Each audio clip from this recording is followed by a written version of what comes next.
Good afternoon class. आज की class में हम पहले जो क्वेश्चंस मुझे पर्सनली रेज किए गए हैं, जो मुझे लगता है कि क्लास के लिए ज़्यादा हेल्पफुल होंगे अगर क्लास में डिस्कस हुए, तो पहले उन क्वेश्चंस को डील करेंगे।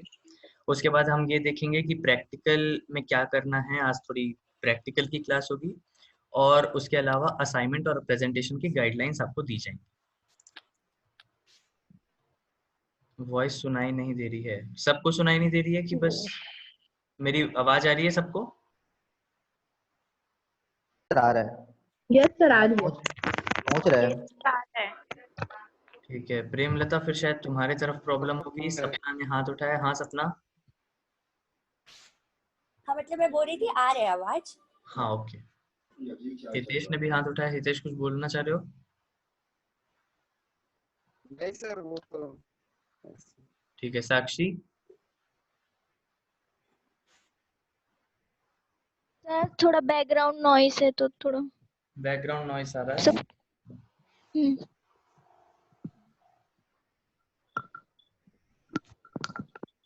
अब कम हुआ background noise? Yes sir, perfect. Okay. तो जैसा कि मैंने बोला कि आज की क्लास में हम क्वेश्चंस करेंगे पहले, जो मुझे पर्सनली रेज किए गए थे, जिससे मुझे लगता है पूरी क्लास बेनिफिट हो सकती है जिन डिस्कशन से। उसके अलावा हम आज 2 प्रैक्टिकल समझेंगे, उन प्रैक्टिकल्स की डेडलाइंस लेंगे और साथ ही जिस असाइनमेंट के बारे में हम इतने समय से डिस्कस कर रहे हैं उनको और फॉर्मलाइज करते हुए कि मैं आपसे क्या एक्सपेक्ट कर रहा हूँ उस असाइनमेंट में, इस चीज को डिस्कस करेंगे। पहले लेते हैं क्वेश्चंस। मेरे को पहला क्वेश्चन जो आया था वो था, क्या इन्वेस्टर इम्पोर्टेंट है? इससे क्वेश्चन बहुत वैलिड है, बहुत अच्छा भी है कि इन्वेस्टर्स की बात कर रहे हैं हम, फंड रेज करने की बात कर रहे हैं, क्या इन्वेस्टर्स उतने इम्पोर्टेंट हैं? तो बेसिकली जैसा कि हमको फंक्शंस ऑफ एंटरप्रेन्योर वाली क्लास से याद होगा कि जो 5वां फंक्शन है किसी भी एंटरप्रेन्योर का आइडिया जनरेशन के बाद, वो है फंड रेज करना। और फंड रेज करना बहुत इंपॉर्टेंट है, क्योंकि बिना फंड के आप अपना उद्यम स्थापित नहीं कर सकते। ये फंड कौन देगा? ये फंड इन्वेस्टर्स देते हैं, या तो आप खुद लोन ले सकते हैं, या तो आपको कोई फैमिली फंड कर सकती है। और फंडिंग के तरह तरह तरीके हैं, नाना प्रकार के तरीके हैं। अगर इन्वेस्टर्स जरूरी है कि नहीं, तो इसका सीधा जवाब है कि नहीं, इन्वेस्टर जरूरी नहीं है बिजनेस के लिए। पर वो डिपेंड करता है कि आपका बिजनेस क्या है, आपका बिजनेस आइडिया क्या है, आपको कितना पैसा लगेगा, क्या आप उतना पैसा अपने आप से रेस कर सकते हैं या आपको बाहरी मदद चाहिए। और अगर बाहरी मदद चाहिए तब इन्वेस्टर्स बहुत जरूरी है। दूसरा क्वेश्चन था कि बिजनेस आइडिया को कैसे स्टिमुलेट करें, बिजनेस आइडिया को कैसे लाएं, या किसी आइडिया को कैसे, मतलब दिमाग में कोई भी तरह का आइडिया कैसे आए। ये जो क्वेश्चन है ये आज हम अच्छे से डील करेंगे अपने सेकंड प्रैक्टिकल में, योर आइडियल कस्टमर, इसलिए इस क्वेश्चन को मैं यहीं पे छोड़ रहा हूँ। तीसरा क्वेश्चन था कि ट्रस्ट वर्दी टीम कैसे बिल्ड करें। टीम बिल्डिंग का कोई गिवन फॉर्मूला नहीं है, कोई एक ऐसी रेखा नहीं है कि बस ऐसा करना है, ऐसा करना है, ऐसा करना है और आपकी टीम तैयार हो जाएगी। मुझे बहुत लोग आके मुझे बोल रहे हैं कि सर लोगों को मना करना पड़ रहा है, हमने इतनों को मना किया और उसके बाद ये टीम फॉर्म हुई। तो आपको अब समझ आ रहा है कि टीम बनाना आसान नहीं है। जो क्वेश्चन है एंटरप्रेन्योर के लिए वो होना चाहिए कि टीम कैसी हो। ट्रस्टवर्दीनेस तो बाद में चेक किया जा सकता है, पहले तो नहीं, पर टीम कैसी हो। तो एक एंटरप्रेन्योर, एक उद्यमी, बहुत बड़े उद्यमी, उनका नाम मैं भूल रहा हूँ, उन्होंने कहा था कि टीम हमेशा ऐसी होनी चाहिए, या टीम उन लोगों से मिलजुल के बनी होनी चाहिए जो लोग वो कर सकते हैं जो आप खुद नहीं कर सकते।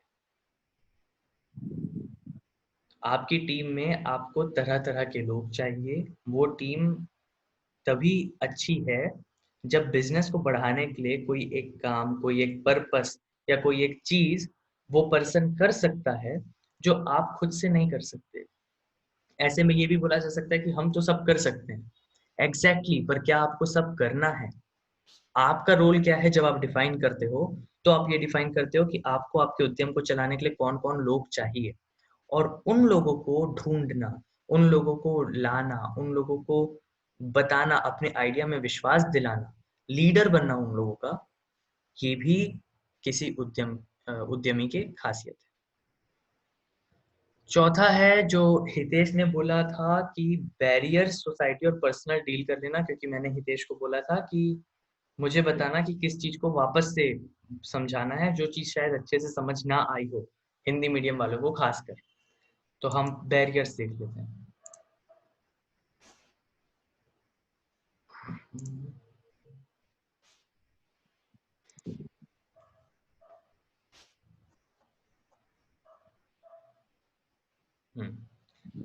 बैरियर्स में बेसिकली उसने मुझसे पूछा है सोसाइटी और पर्सनल। हम सारे बैरियर्स को एक बार ब्रीफ में समझेंगे।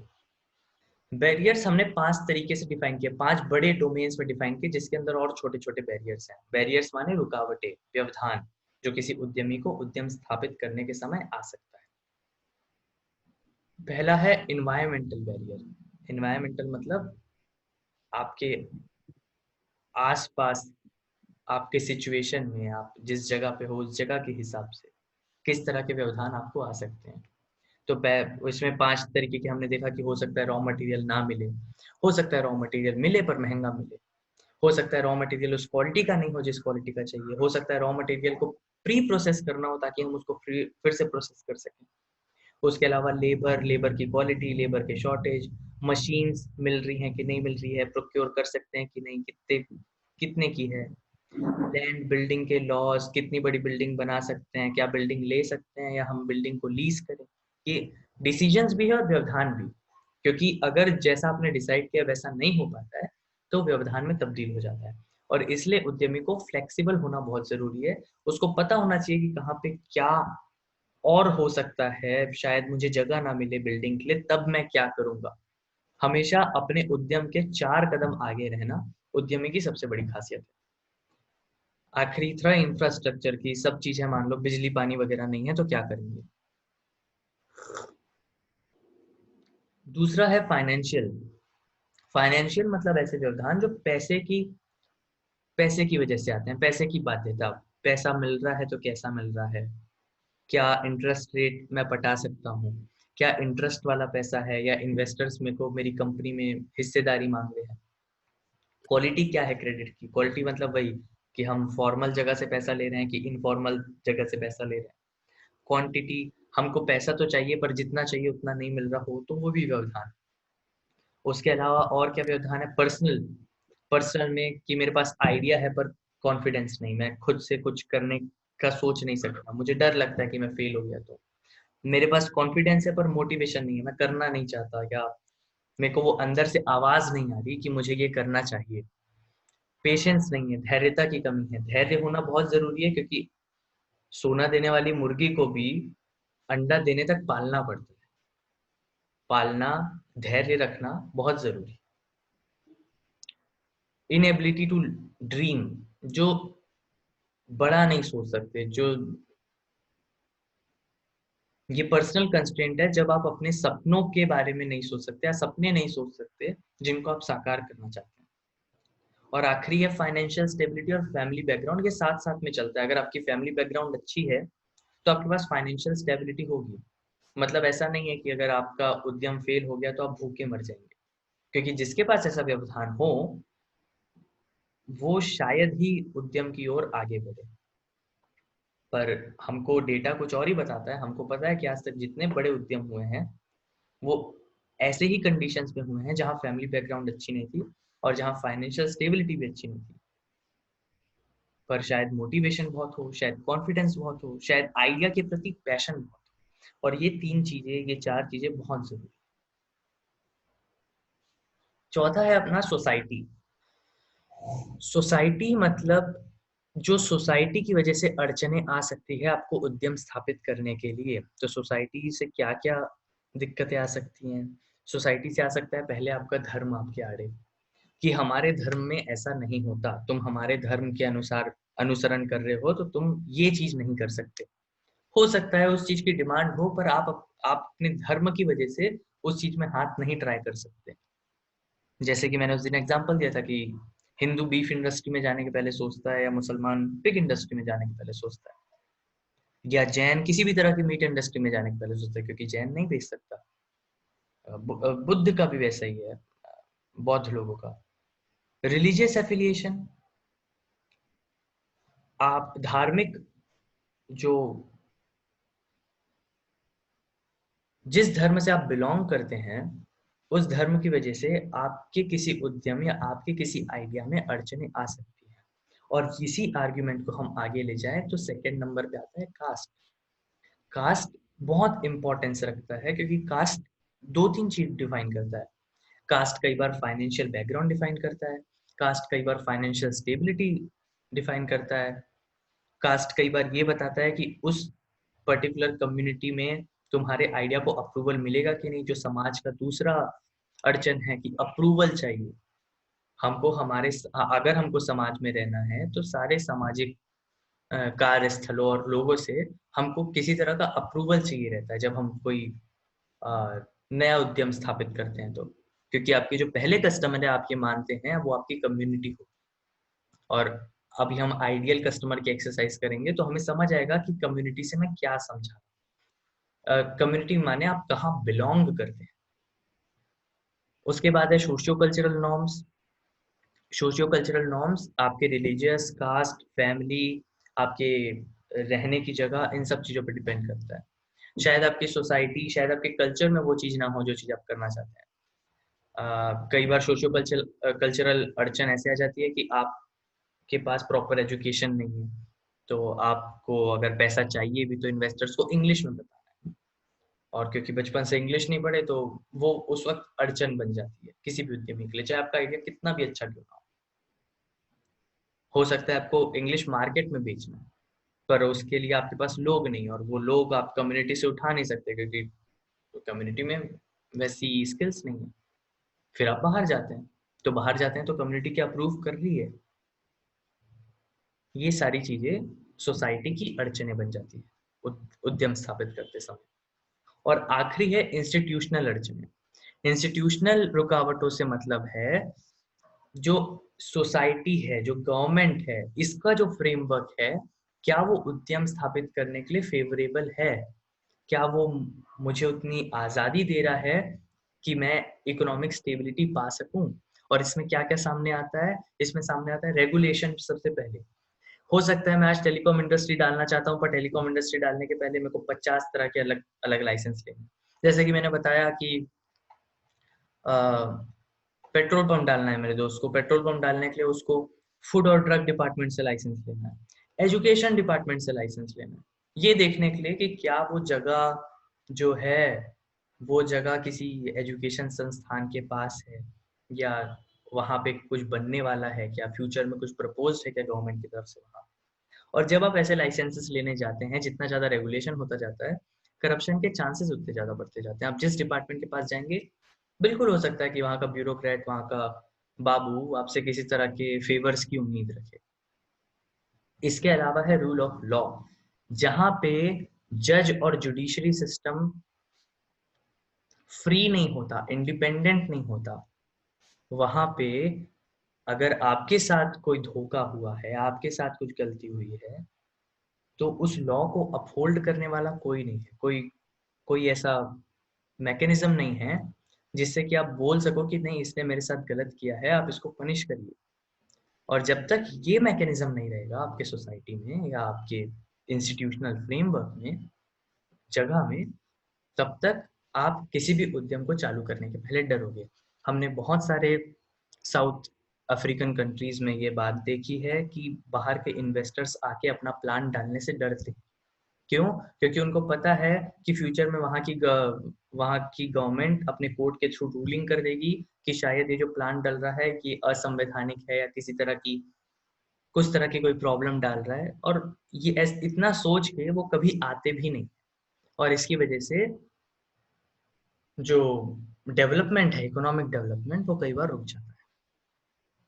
तो ये थे बैरियर्स जो कि आज हमको मतलब मुझे सवाल पूछा गया था कि बैरियर्स को फिर से अच्छे से समझा दीजिएगा। तो मुझे ऐसा लगता है कि इस बार बैरियर्स आप पहले से भी ज़्यादा अच्छे से समझ चुके होंगे, है ना? हितेश, तुमने पूछा था, तुम यस बताओ। सर। हाँ सर। ठीक लगा? Yes sir. ठीक है। तो अब हम आते हैं हमारे आज के दूसरे एजेंडा पे, जो है जो आपका असाइनमेंट था उसके बारे में बात। हाँ, ये आपके असाइनमेंट की गाइडलाइंस हैं, ये गूगल क्लासरूम में अपलोड कर दी जाएंगी ताकि आप कभी भी इसको रेफर कर सकें। एसेंशियल्स देख लेते हैं। आइडिया क्या है इस असाइनमेंट का? Pitch your business.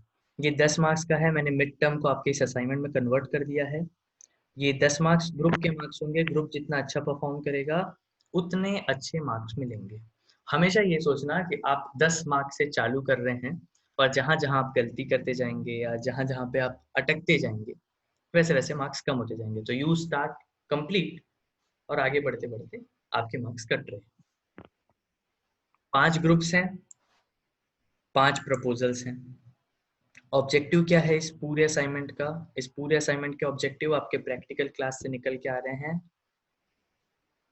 आपकी क्रिएटिविटी को बढ़ाना, क्रिएटिव थिंकिंग एबिलिटीज, ताकि आप इनोवेटिव सोच सकें। आप जो प्रॉब्लम आइडेंटिफाई किए उसके लिए कोई ऐसा सोल्यूशन ला सके जो शायद अभी मार्केट में मौजूद नहीं है, या शायद इस मार्केट में वैल्यू बहुत ज़्यादा है जो आज आपको पता नहीं चली है। प्रॉब्लम सॉल्व कर सकें, क्योंकि आपको मार्केट आइडेंटिफाई करना है, लोगों को आइडेंटिफाई करना है, समझना है कि उनको किस तरह की तकलीफ है और उसके हिसाब से सोल्यूशन बनाना है। तो प्रॉब्लम सॉल्विंग स्किल्स आप इससे सीखेंगे। बिजनेस डेवलपमेंट स्टेप्स, बिजनेस किस किस स्टेप से डेवलप होता है, बिजनेस को चालू करने के पहले क्या क्या सोचना जरूरी है, ये समझेंगे। टू एम्पैथाइज, एम्पैथाइज का हिंदी शब्द तो नहीं पता। एम्पैथाइज मतलब खुद को दूसरों के कदमों में डाल के सोचना, खुद को दूसरों के जूते पहन के सोचना, उनकी नजरों से दुनिया देखना, और ये तय करना कि जो आपका एंड यूजर है, जो आपका कस्टमर है, क्या आप उसके लिए वैल्यू जनरेट कर पा रहे हो। पैसा मिल जाएगा अगर उस प्रोडक्ट में या उस सर्विस में किसी तरह की वैल्यू हो। कोई ड्रॉ कर रहा है स्क्रीन में?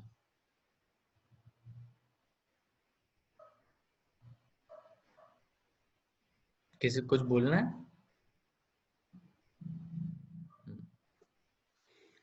पांचवा है, छठा है कि अपने आइडिया को, अपने प्रॉब्लम सॉल्विंग स्किल को अच्छे से, शॉर्ट में, कंसाइज में और क्लियर तरीके में, छोटा, क्लियर और कंप्लीट, इस तरीके से दूसरों को पिच करना। ये 5 इस पूरे असाइनमेंट के ऑब्जेक्टिव हैं। और जैसा कि मैंने बोला, ये 10 मार्क्स का है, पर इसमें मजा तभी आएगा जब आप सब लोग उतने ही एंथुजियाज्म के साथ, उतने ही उल्लास के साथ इस प्रोजेक्ट को करेंगे जितने उल्लास के साथ मैंने सोचा है आप लोग के लिए। आप इसमें क्या क्या सीखेंगे? आप सीखेंगे लीडरशिप क्या होती है, आप सीखेंगे टीम को बनाया कैसे जाता है, आप सीखेंगे टीम के साथ काम कैसे किया जा सकता है, प्रॉब्लम को कैसे सॉल्व किया जाता है, मार्केट और कंपटीशन को एनालाइज कैसे किया जाता है, कैसे ड्राफ्ट बनाया जाता है बिजनेस का और उसको प्रेजेंट कैसे किया जाता है, और उसके अलावा एक शानदार पिच कैसे लिखी जाती है और कैसे एग्जीक्यूट की जाती है। इसलिए आपको क्या क्या डालना है? पहला है एलिवेटर पिच। एलिवेटर पिच एक टर्म से आया है। एलिवेटर का मतलब आप जानते होंगे, जिसको कॉमन लैंग्वेज में हम लिफ्ट बोलते हैं। एलिवेटर पिच का आइडिया भी उसी से आया है।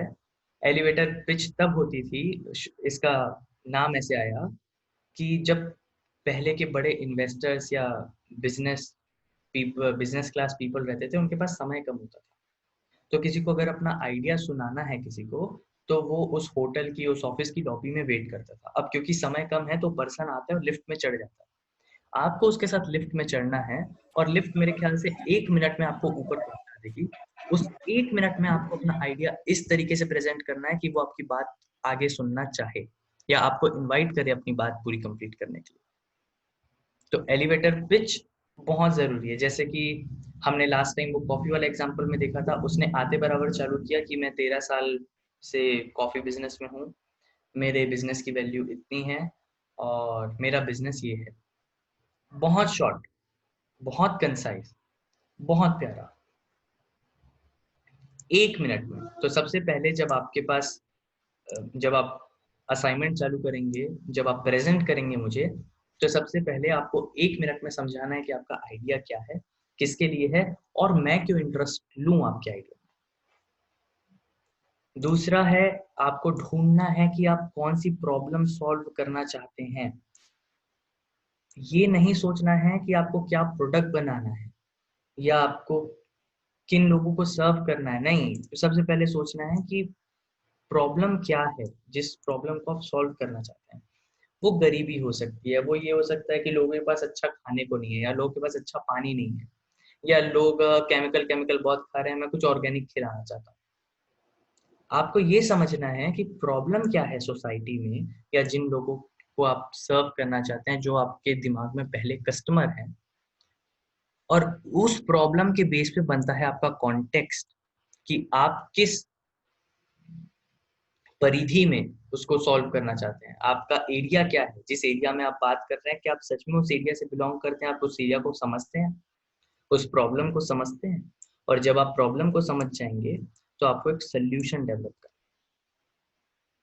सोल्यूशन कुछ भी हो सकता है, सोल्यूशन कोई प्रोडक्ट हो सकता है, सोल्यूशन कोई सर्विस हो सकती है। सोल्यूशन ये हो सकता है कि सर यहाँ से यहाँ ये आदमी नहीं पहुंच पा रहा और मेरे को ऐसा लगता है यहाँ से यहाँ इसका पहुंचना बहुत जरूरी है और इसलिए मैं यहाँ से यहाँ तक गाड़ी चलाऊं। तो आपको मुझे ये बताना है कि यहाँ से यहाँ पहुंचना इसका क्यों जरूरी है, वो है आपका कॉन्टेक्स्ट। यहाँ से यहाँ क्यों नहीं पहुंच पा रहा, वो है आपका प्रॉब्लम। और यहाँ से यहाँ पहुंचने के लिए आप क्या बना रहे हैं या क्या डिजाइन कर रहे हैं, वो है आपका सोल्यूशन। उसके बाद आपको मेरे को बताना है कि आपका सोल्यूशन इस पर्टिकुलर प्रॉब्लम को कैसे एड्रेस कर रहा है, कैसे ठीक कर रहा है उस प्रॉब्लम को।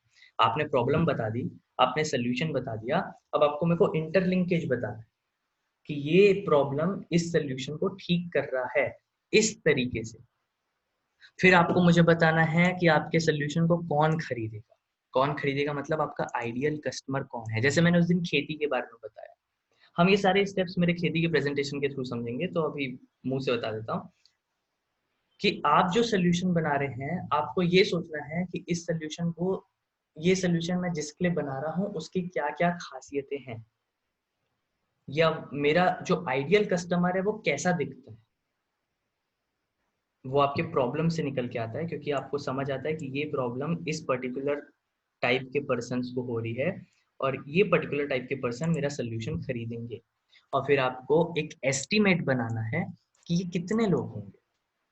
एस्टीमेट कैसे बनाते हैं? एस्टीमेट जैसे बनाते हैं कि मेरे को लड़कियों के लिए कॉलेज खोलना है छत्तीसगढ़ में। अब क्योंकि लड़कियों के लिए है तो हम मान लेते हैं कि एवरेज में 50% बॉयज और 50% गर्ल्स हैं, 48% के आसपास है, पर 50% मान लेते हैं एस्टिमेशन के लिए। और छत्तीसगढ़ की जनसंख्या है 1.5 करोड़, चलो 1.5 करोड़। तो 1.5 करोड़ का 50% कितना हुआ? 75 लाख। हाँ, 75 लाख। इस 75 लाख में से कितनी उस उम्र की महिलाएं हैं जो कॉलेज जाने लायक हैं? मतलब कि मेरा कस्टमर बेस है 18 से 25 साल की औरतें, 18 से 25 साल की लड़कियां। अब इन 18 से 25 साल की लड़कियां का कितना परसेंटेज है, तो हम उसमें और काट लेंगे और आखिर में आपके पास एक नंबर होगा जो आप मुझे एक एस्टिमेटेड नंबर दे रहे हो कि सर मेरे आइडियल कस्टमर ये हैं और वो इस मार्केट में इतने हैं। इसको बोलते हैं मार्केट साइजिंग। अभी एक एग्जांपल अपन देखेंगे। फाइनेंशियल मॉडल, आपको कहाँ कहाँ खर्चा आ रहा है, आपका फिक्स कॉस्ट क्या है और आपका हर साल वेरिएबल कॉस्ट क्या है। दूसरा रेवेन्यू स्ट्रीम, आप पैसा कैसे कमा रहे हैं।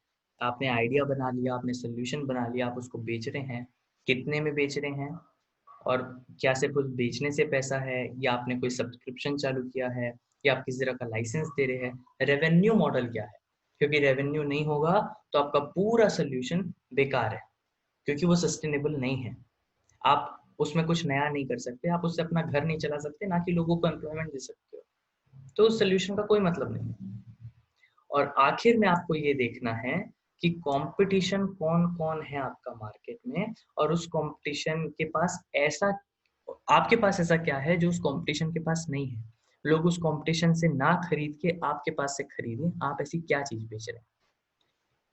हाउस कीपिंग चीजें हैं कि टाइम सिर्फ 10 मिनट मिले, 10 मिनट अपर लिमिट है, 10 मिनट से ज्यादा आप प्रेजेंट नहीं कर सकते। जैसे कि मैंने कहा है, अगर आप शॉर्ट और कंसाइज वे में अपना आइडिया नहीं बता सकते तो मतलब आपने खुद ने अपना आइडिया अच्छे से नहीं समझा। प्रेजेंटेशन 10 मिनट का है तो आपकी मर्जी 1 करे, 2 करे, 3 करे, 4 करे, कितने भी लोग प्रेजेंट करें, उसमें से एक वुमेन जरूरी है, एक कोई उसमें से लड़की हो, ये कंपलसरी है।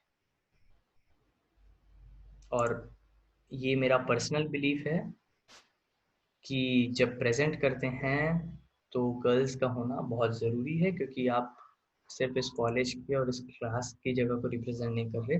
आपका कॉलेज भी ख़त्म कभी होगा, आपकी क्लास भी ख़त्म कभी होगी, और उसके बाद भी आपके अंदर वो सेल्फ कॉन्फिडेंस रहना चाहिए कि इस मेल डोमिनेटेड वर्ल्ड में आप अपने आप को आगे ला पा रहे हैं, बोल पा रहे हैं। ये हुई आज की असाइनमेंट की बात। हम असाइनमेंट का एक एग्जाम्पल समझेंगे, पर क्योंकि वीडियो बहुत बड़ा होता जा रहा है इसलिए मैं रिकॉर्डिंग यहीं बंद करूंगा। मैं जिस प्रेजेंटेशन को समझाऊंगा उस प्रेजेंटेशन को मैं अपलोड भी कर दूंगा गूगल क्लासरूम में। तो जो बच्चे इस वीडियो के बाद उस प्रेजेंटेशन को देखना चाहते हैं वो क्लासरूम में जाके उस प्रेजेंटेशन को डाउनलोड कर ले, जो मेरे ख्याल से क्लास 6 या क्लास 7 के नाम से होगी। Thank you.